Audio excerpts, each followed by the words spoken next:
आपसे आगे की बात करने के लिए, ठीक है, मैं मिलवाना चाहता हूँ आपको एक हमारे बहुत ही होनहार बच्चे से, जो भी हाल में सीएमए पास किए हैं। Okay.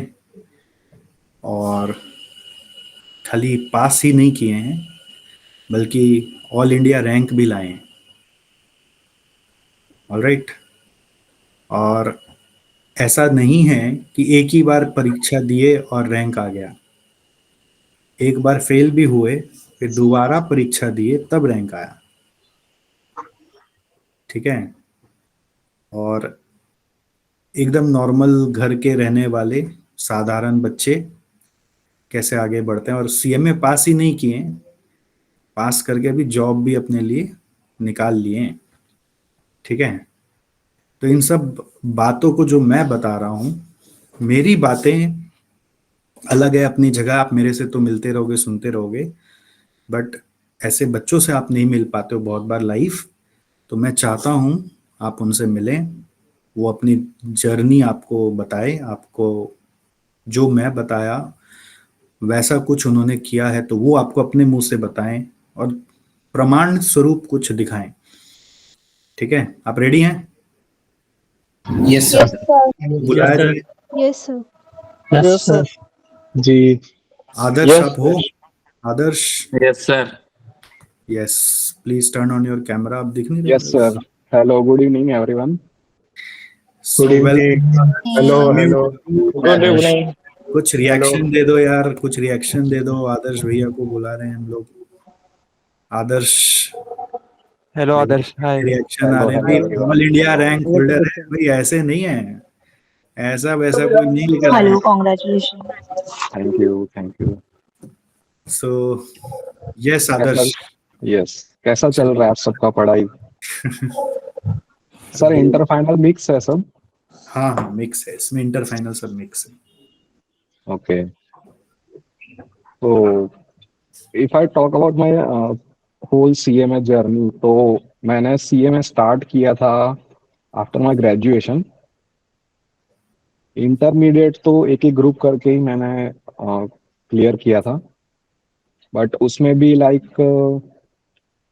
Consistency is the most priority thing, क्योंकि कंसिस्टेंसी नहीं रहेगा तो आपको सब्जेक्ट का क्लासेस भी खत्म करना है, देन रिवीजन भी करना है, उसके बाद अच्छा रिजल्ट से पास भी होना है। एंड ये ऐसा कोई एग्जाम नहीं है कि एक बार पढ़ लिया, दो बार पढ़ लिया तो जब एग्जाम आएगा तो देख लेंगे, ऐसा this is not like that. तो उसके लिए मैं बताऊं मेरा एक्सपीरियंस, तो इंटरमीडिएट थोड़ा मैं कह सकता हूँ कि फाइनल के according you can manage well, but still उसमें भी आप अपना सब्जेक्ट के क्लासेस को खत्म करिए। उसके बाद जब खत्म हो जाए तो उसको पूरा प्रॉपर शेड्यूल बनाइए कि कैसे मैं बाकी का रिवीजन टाइम कैसे प्लान करूँ। और उसमें भी सपोज आपके पास 2 महीने या 3 महीने हैं, तो जितने भी ग्रुप्स आप दे रहे हो अकॉर्डिंगली डे वाइज शेड्यूल बनाइए कि इतना दिन मैं ये पढ़ूंगा, इतना दिन ये टॉपिक पढ़ूंगा। कंसिस्टेंसी, ऐसा नहीं कि एक दिन पढ़ लिया तो कल छोड़ दिया और देन हम दूसरे तीसरे दिन कुछ और कर रहे हैं। एक दिन ये सब्जेक्ट पढ़ रहे हैं तो दूसरे दिन वो सब्जेक्ट पढ़ रहे हैं, तो सब्जेक्ट का टच छूट जाएगा, और वो फिर जब एग्जाम आएगा ना तो पूरा एक साथ करना बहुत प्रॉब्लमेटिक हो जाएगा। सो आई वुड से कि जो मेरा प्लान था पूरा, इंटरमीडिएट तो ठीक है मेरा निकल गया था, देन फाइनल में मेन थिंग है कि आर्टिकलशिप एंड ये अपना फाइनल दोनों कैसे इसको टैकल करना है। तो आर्टिकलशिप के साथ साथ मैं बोलूंगा कि डेली 2 क्लास तो कर ही लीजिए। अगर 2 क्लास निकल जाते हो तो एट द एंड अच्छा खासा टाइम बचेगा for preparation of final. And उसमें भी आपको लीव मिलता ही है आर्टिकलशिप में भी। तो जितना भी आपके पास टाइम है, सबसे पहला एम यही रखे कि सारा जो क्लास है वो खत्म करना है, कोई भी क्लास स्किप नहीं करना है या कुछ छोड़ना नहीं है कि आज ये देख लिया तो कल ये नहीं देखना है। पूरा जो भी फैकल्टी से पढ़ रहे हो या कुछ भी कहीं से भी आप पढ़ रहे हो, कंटेंट पूरा का पूरा एक बार पढ़ा हुआ होना चाहिए, ठीक है। एंड अगर मैं रिवीजन का बात करूँ तो सर वो schedule can I show them, like yes मेरे यस, वेरी मेरे पास मच। पड़ा है, मैं स्क्रीन शेयर कर दूँ? करो करो करो। Okay, thank you. जो मैंने प्लान किया था मेरा स्टडी, मैं आपको एक बार दिखा देता हूँ। Is it visible to everyone? Yes, Oh, yes. yes. हाँ, दिखाई दे रहा है। ओके, सो आप जो भी लेवल में हो, लाइक इंटर में हो या फाइनल में हो, तो उसका पूरा सब्जेक्ट वाइज ये मैंने बनाया था, जो मैं मेरे फाइनल के अकॉर्डिंग है। मैं उसको आपको एक बार एक्सप्लेन कर देता हूँ, then you can plan according to your level, ठीक है। तो जैसे ये मेरा फाइनल का ग्रुप 3 का था, तो उसमें जो भी आपको क्लास मिलता है, क्लास शेड्यूल, तो व्हाट आई डिड कि मैंने पूरा उसको एक्सेल में ले लिया, ठीक है। एक्सेल में लेके डेली ये 4 सब्जेक्ट है, DT, SFM, law and costing, तो उसका शेड्यूल मैंने इसमें ले लिया। एंड देन एक शीट ऐड किया डेली शेड्यूल का, उसमें मैं जो भी डेली क्लास करता था वो सब इसमें लिखता था। एंड ऐसा डेली शेड्यूल बनाना है, डेट एंड डे, फिर मैंने रीजन भी साइड में लिखा है कि कौन सा क्लास हो गया है, नहीं हुआ है। तो इसमें जो भी क्लास होता जाता था मैं ग्रीन ग्रीन करता था, एंड अगर कोई क्लास मिस कर रहा हूँ तो मैं ये रेड साइन कर देता, ताकि मेरे को at the end of the day पता चलता है कि कौन सा क्लास पेंडिंग है, मुझे कवर करना पड़ेगा उसको बाद में जाके। तो पहले मैं 3 3 क्लास करता था डेली, देन मुझे पता चला कि ये स्पीड ठीक नहीं है, तो देन मैंने एक और क्लास ऐड किया। ऐसे करके पूरा मतलब डेली फॉलो करता था ऐसे। 4 के बाद एक और क्लास एक्स्ट्रा किया, ठीक है। पहले तो ये सारे क्लास खत्म हो जाने चाहिए टिल आपने जो डेट डिसाइड किया है, वहां तक अगर खत्म हो गया देन आपको आना है रिवीजन के ऊपर। रिवीजन का भी मैंने ऐसे बनाया था, लाइक उसमें 2 मंथ्स के लिए मैंने पूरा उसको प्लान किया था। उसमें सब्जेक्ट वाइज कैसे करना है रिवीजन, उसका टॉपिक लिख दिया, और टॉपिक के बाद उस खत्म हो जाता है तो उसको मैं डन कर देता था। तो ऐसे करके पूरा मैंने ये बनाया था सब्जेक्ट वाइज। तो बस यही मैं कहना चाहूंगा कि आपको अपना प्लान करना है पूरा ही स्टडी शेड्यूल, कैसे हम अपना कर सकते हैं ये पूरा complete. Yes, any other doubt you have, you can just ask. Yes, thank you Adarsh for sharing. Yes तो देखो, मैं आपको बताता हूँ, जैसे आपके साथ जैसे ऐसे सेशन हो रहे हैं ना, तो लास्ट ईयर भी हम लोग इस तरह के सेशंस कर रहे थे, ठीक है। ऐसे आपके साथ एक और सेशन करूंगा मैं, टाइम शेड्यूल बनाने का। आपके साथ एक सेशन करूंगा, आपको जल्दी बताऊंगा कब करूंगा, अगला वीक करूंगा या उसके अगला वीक करूंगा। आपका शेड्यूल बनवाऊंगा मैं पूरा, कि आपको आने वाला पूरा जो एग्जाम पीरियड तक पढ़ाई करना है वो कैसे पढ़ना है। ऑलराइट, तो वो सेशन में करवाऊंगा आपको। अभी वैसा ही सेशन बस आदर्श अटेंड किया था और वो शेड्यूल बनाया। बट क्या है, बात को खाली मैं बोला आप सुने और चले गए, उससे तो नहीं होगा ना। आदर्श का सक्सेस क्यों आया? क्योंकि उसने उसको फॉलो किया, सब चीज को छोड़ा, सेक्रीफाइस किया, और फिर उसको शेड्यूल को लगा कि पहले 3 क्लास के हिसाब से नहीं हो रहा है तो 4 करना होगा, फिर 5 किया, फिर वापस 4 किया। कभी कभी नहीं होता था तो कोई बात नहीं, फिर मेकअप करने का कोशिश करता था। तो वो एग्जीक्यूशन आपको आगे लेके जाता है। आपको बोलते 20% is planning and listening, 80% is in doing. तो डूइंग गड़बड़ हो जाने से सब कुछ गड़बड़ हो जाता है। तो ये आदर्श का एक सीक्रेट रहा था। और इसके अलावा रिवीजन आदर्श कितना बार करना चाहिए, मतलब आपको क्या लगता है? रिवीजन एटलीस्ट 3 बार तो करना चाहिए पूरा का पूरा सब्जेक्ट का, हम्म, क्लास के बाद। तो ही हम एग्जाम में अच्छे से अपीयर कर पाएंगे एंड अच्छे मार्क ग्रैब कर पाएंगे, एटलीस्ट 3 टाइम्स। 3 टाइम से मतलब कंक्लूजन क्या निकलता है, मतलब क्या अल्टीमेटली, मतलब कॉन्फिडेंस क्या आता है? मेरे को लगता है एट द एंड कॉन्फिडेंस आना चाहिए। वो हाँ, कॉन्फिडेंस 3 टाइम्स में ऐसा कैसे आता है, मतलब रियलाइजेशन क्या होती है वो बताइए। जैसे फर्स्ट टाइम हमने क्लास खत्म कर लिया पूरा, तो हमको पूरा एक सब्जेक्ट नॉलेज पता चलता है कि इसमें ये कंटेंट है। देन हम फर्स्ट टाइम रिवीजन करते हैं। तो मैंने क्या किया था, फर्स्ट टाइम जो भी रिवीजन करता था तो मैं पूरा वो सब्जेक्ट का नोट्स बनाता था, समरी बनाता था फर्स्ट रिवीजन में, ताकि वो एक बार फिर से वो पूरा का सब्जेक्ट कनेक्ट हो जा रहा है। एक बार वो हो गया, समरी बन गया, क्रक्स बन गया। देन मैं फिर से जब सेकंड रिवीजन करता था, तो लाइक कोई रिवीजन क्लास है या कोई मैराथॉन्स है, तो वो देखता था, साथ में मेरे समरी नोट्स भी लेके बैठता था। अगर मुझे कुछ इसमें एडिशन डिलीशन करना है, कोई अच्छा सा कोई टॉपिक उसमें लिखना है स्टिकी नोट्स बना के, तो वो मैं वो कर लेता था। एंड थर्ड टाइम आप जब करोगे, तो उसमें पूरा का पूरा मतलब एक बार माइंड में पूरा क्लियर हो जाएगा विजन कि हाँ ये टॉपिक है, उसमें इतना इतना पॉइंट्स है। अगर आप फिर टेस्ट दे रहे हो या फिर कहीं पे भी कोई पूछ रहा है ना, तो उसके बारे में आप उसको बता सकते हो कि हाँ इसमें ये पूरा का पूरा ऐसे ये वर्क करता है। अगर पता ही नहीं है, आपने देखा नहीं है इतना फ्रिक्वेंटली चीजें, तो आप बोल नहीं पाओगे और एग्जाम में भी लिख नहीं पाओगे। तो दैट इज वाई मेरा ये था कि 3 टाइम तो मुझे देखना ही है। एंड समरी नोट्स तो मैं जब भी टाइम मिलता था तब एक दो बार ऐसे पन्ने पलट के देख लेता था। यस। सो बेसिकली देखो क्या है, अगर आपको एग्जाम देना है ना, तो एक दिन पहले जो रिवाइज होता है वो याद, वही आगे जाता है, वही दिमाग में जाता है एग्जाम हॉल के अंदर। और एक दिन पहले रिवाइज करने के लिए समरी नोट्स बहुत जरूरी है, और वो एक दिन पहले तो बनेगा नहीं।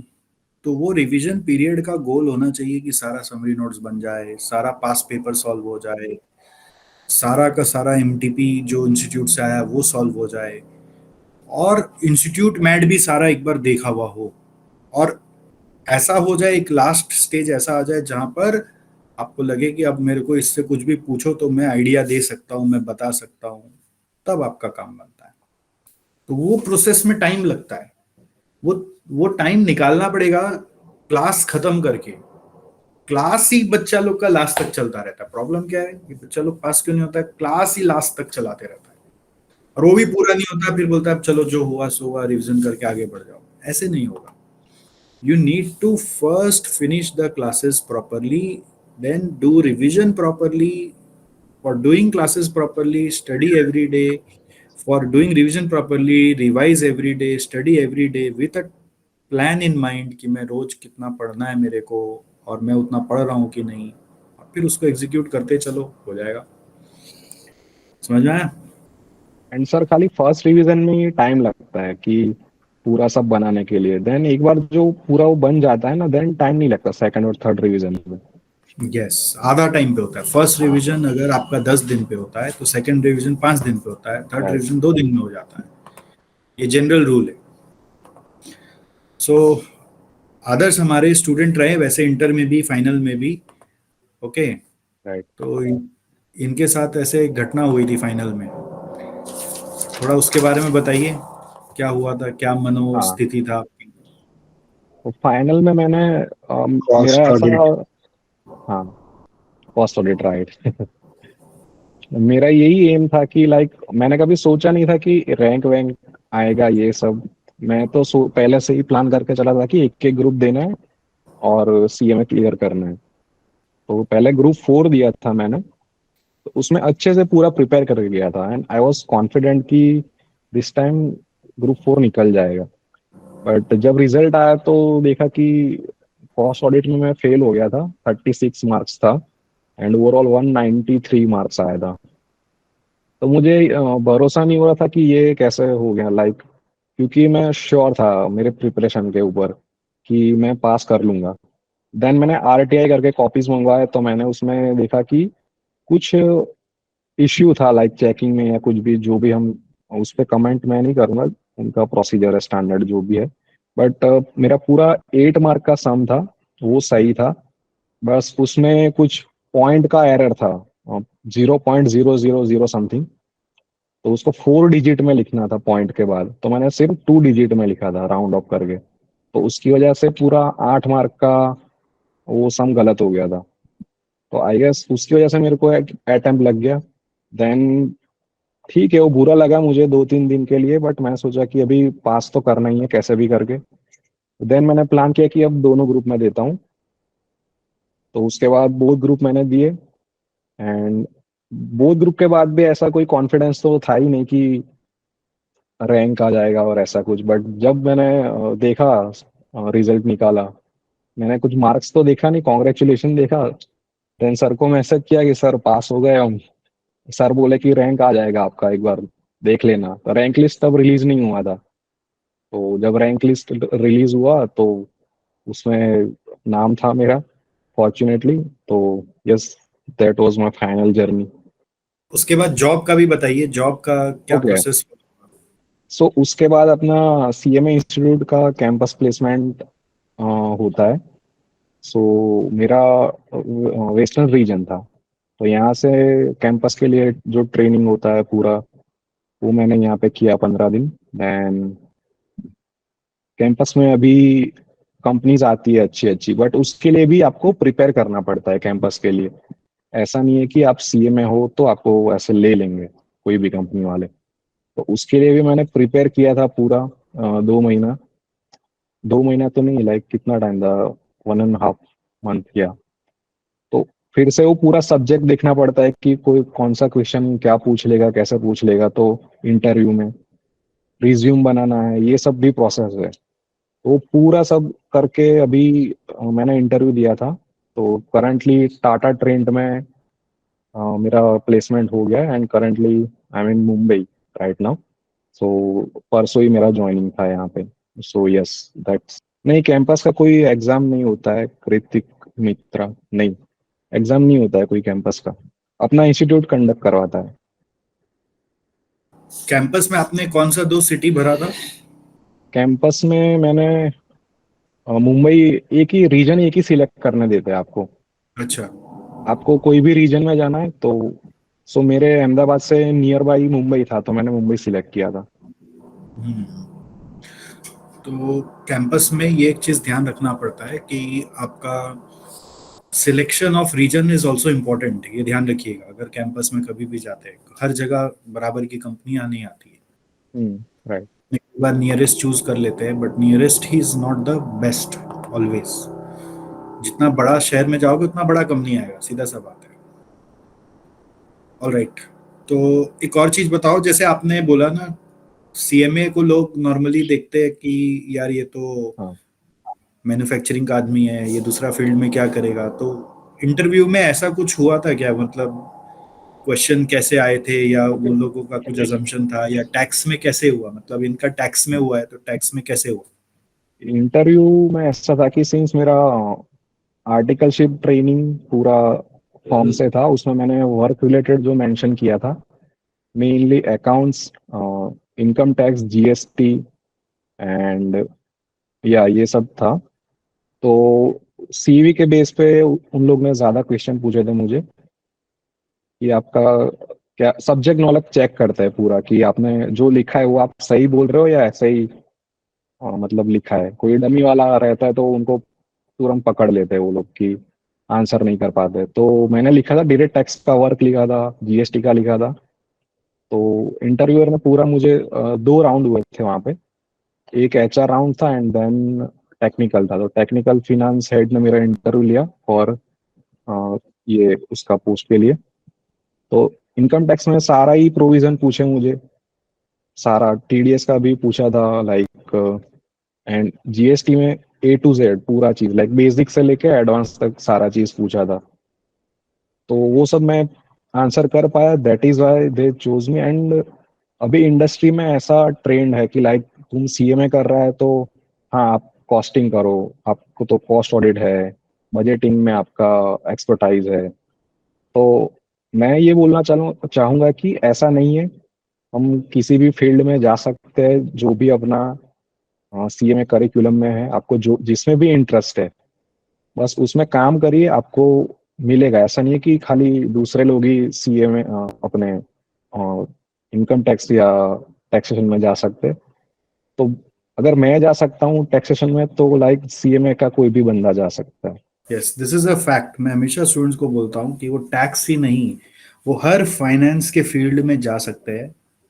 आपको ना उसके लिए इंटरव्यू में प्रिपरेशन करके जाना पड़ेगा। बहुत बार वैसी कंपनी आएगी आपके पास, या फिर वो कंपनी नहीं भी आएगी, हो सकता है आपको उस कंपनी के पास जाके अप्लाई करना है। आपको इन्वेस्टमेंट बैंकिंग में जाना है, आप उधर अप्लाई तो करो, आप अप्लाई नहीं करते हो, फिर उधर अप्लाई करोगे तो आपको कुछ लिखना पड़ेगा उसके बारे में कि मैं ऐसे इन्वेस्टमेंट बैंकिंग में आज तक कुछ किया हूँ, हल्का सा कुछ तो R&D करके जाना पड़ेगा ना। सीवी में ऐसा एक लाइन 2 लाइन लिखना पड़ेगा, फिर वो उससे जुड़ा हुआ आपको क्वेश्चन पूछेंगे तो उसका आंसर देना पड़ेगा, तो वो ले लेंगे, बोलेगा लड़के को मालूम है, कर लेगा।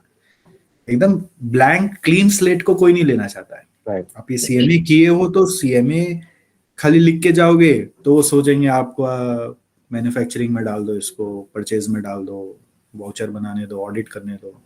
बट आपको कहीं स्पेशलाइज जाना है तो वैसा 2 लाइन लिखना होगा CV में, और उसके भी प्रिपरेशन रखना पड़ेगा कि उसको खोद के सवाल पूछा जाएगा और मैं आंसर कर दूंगा। मुझे एक इंटरेस्टिंग चीज बताता हूँ। कल मैं यहाँ पे ना एक बहुत बड़ा एक एसेट मैनेजमेंट कंपनी है, उसका एक प्रोग्राम हो रहा था कोलकाता में, उधर गया था। तो उधर अपने स्टूडेंट्स मिले, एज एक्सपेक्टेड मेरे को लगा CA के स्टूडेंट्स मिलेंगे, मिले। फिर अचानक एक स्टूडेंट आया, वो CMA का स्टूडेंट, तो अभी तक फाइनल पास ही नहीं किया है, वो भी मिला। बोला अरे तुम कैसे आ गए इधर? तो बोला सर मैं रिसर्च एनालिस्ट बन गया हूँ। बोला अच्छा, ये कैसे हुआ? तो बोला कि सर एक्चुअली फाइनल में हूँ, प्रैक्टिकल ट्रेनिंग के लिए अप्लाई कर रहा था, तो CV में नीचे लिख दिया था कि मेरा हॉबीज है stock market research and analysis, hobbies में लिखा था। तो CV जब पढ़े तो वो देखा स्टॉक मार्केट, तो वो क्वेश्चन पूछने लगे और मैं आंसर करने लगा धम धम धम धम धम धम धम। तो ज्वाइन में CA फर्म को ही किया प्रैक्टिकल ट्रेनिंग में, बट मैं उनका स्टॉक मार्केट और रिसर्च एनालिसिस करता हूँ। और उन्होंने ही मेरे को यहाँ पे भेजा कि जाओ ये ताज बंगाल में, ताज बंगाल में यहाँ पे बहुत बड़ा एक 5 स्टार होटल है, उसमें जाके प्रोग्राम अटेंड करो, समझो वो लोग क्या बोल रहे हैं। तो आप ये सोचते हो कि आपका पोटेंशियल लिमिटेड है, ये आपका सोच है। आप सोचते हो जो मिल जाए, बट आपको चाहिए अगर कुछ और, तो वैसा आपको अपने आप को प्रिपेयर करना पड़ेगा। अपने CV में वैसा लिखना होगा, और लिखेंगे तो उसको फिर जस्टिफाई करना पड़ेगा, तो आपको वो भी मिल जाएगा। आपको टैक्स में भी काम मिल सकता है, आपको ऑडिट में भी मिलेगा, तो आपको फाइनेंस में भी मिलेगा। आपको कहाँ भी जाना है, जिस भी डिपार्टमेंट में जाना है, उसके हिसाब से CV बना के उसके हिसाब से आपको प्रिपेयर करके जाना है।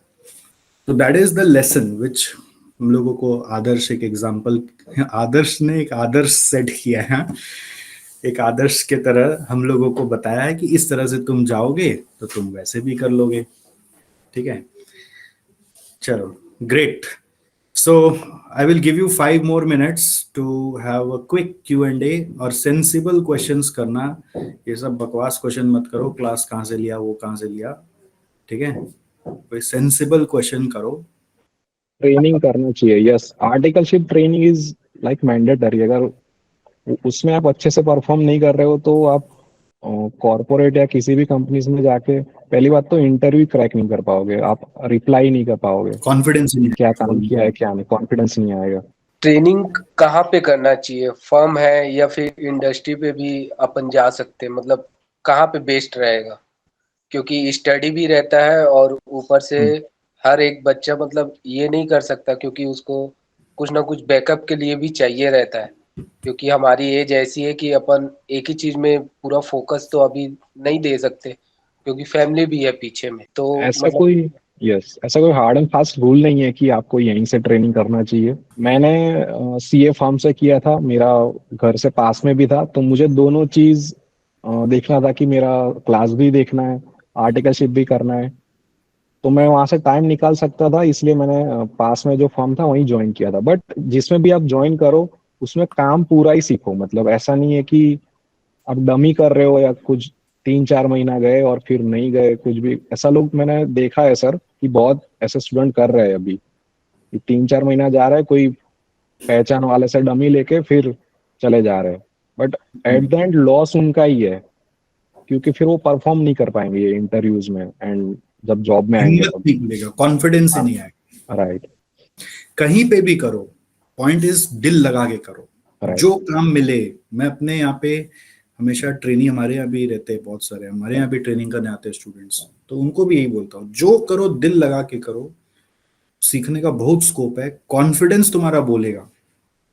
ये जरूरी नहीं है कि तुम जीएसटी रिटर्न ही फाइल करना है। अब ये सीए फॉर्म में काम किया तो जीएसटी रिटर्न पे काम किया, टैक्सेशन में काम किया, तो वो वैसा ही उसका माइंड हो गया, उसको प्रिपेयर भी वैसे ही किया और उसी को लेके काम में आगे बढ़ गया। अब आप जब ट्रेनिंग करने गए थे तब थोड़ी ना पता था कि आपको जीएसटी करना मिलेगा, टैक्स करने मिलेगा, तो करते करते वहां पे देखा कि इंटरेस्ट आ गया, वो कर लिया, जो मिला उसी से फ्यूचर बन जाता है। तो यू नेवर नो कि किससे आपका फ्यूचर बनने वाला है। चलो गाइस, thank you. और क्वेरीज नहीं ले पा रहे बिकॉज हम लोगों का और एक सेशन है, एंड को कुछ पूछना हो आप अदर्स से कभी भी लिंक्डइन पे पूछ सकते हो, he will be happy to help you. Yes, sure. We should wish him all the best for his future. All the best, Adarsh. Thank you very much.